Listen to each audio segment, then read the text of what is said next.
JSA France, we will be recapping the Charlie Hebdo attacks that began a new wave of the way we think of terrorism.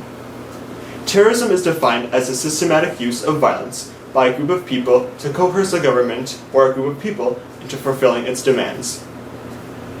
Terrorists can usually be characterized by trying to achieve their objectives through organized crime that spreads fear throughout a population, and using violence to bring publicity to matters that are not being addressed through peaceful means.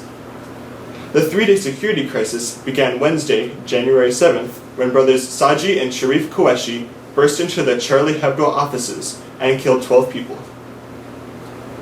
These are the brothers. The same day, a supposed lone gunman shot and killed 2 people in Montague. Any connection between the Montague and Hebdo attacks were initially dismissed, but it was later confirmed that the 2 were related. Friday, after robbing a gas station the day before, the brothers were chased by police into a printworks. This began an 8-hour standoff between police and the fugitives. Eventually, they ran out of the building shooting at police, where they were shot dead.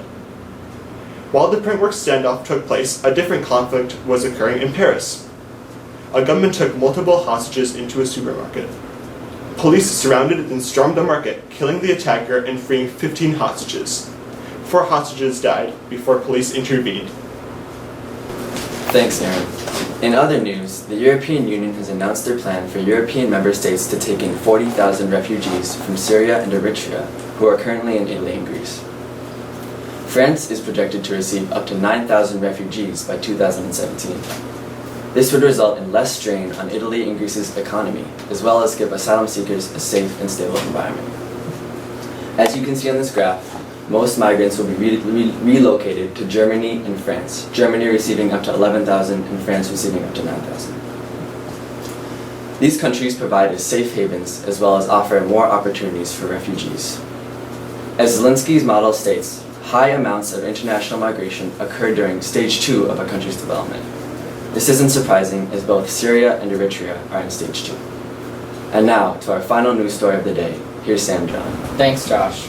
Prime Minister Manuel Valls proposed a detailed plan that set aside $108 million over the next 3 years to prevent racism and anti-Semitism.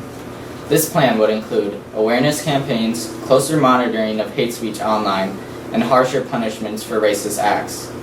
French Jews should no longer be afraid of being Jewish, and French Muslims should no longer be ashamed of being Muslims, said Valls. One of the changes in the law would turn racist speech into an aggravating factor, which means harsher sentences. A task force will also be created by the government to organize the actions of agencies that deal with hate speech. Jewish organizations and Muslim groups agreed to the plan. As you can see, the number of anti-Semitic acts had risen from 423 to 851 from 2013 to 2014. Many places of worship have been vandalized and women who wear hijabs have been attacked. This plan is expected to decrease the amount of these attacks. This plan is also a centripetal force that will unite all people of France and prevent cultural and religious conflict. Thanks for watching JSA France. Everybody, hey, we just gonna face the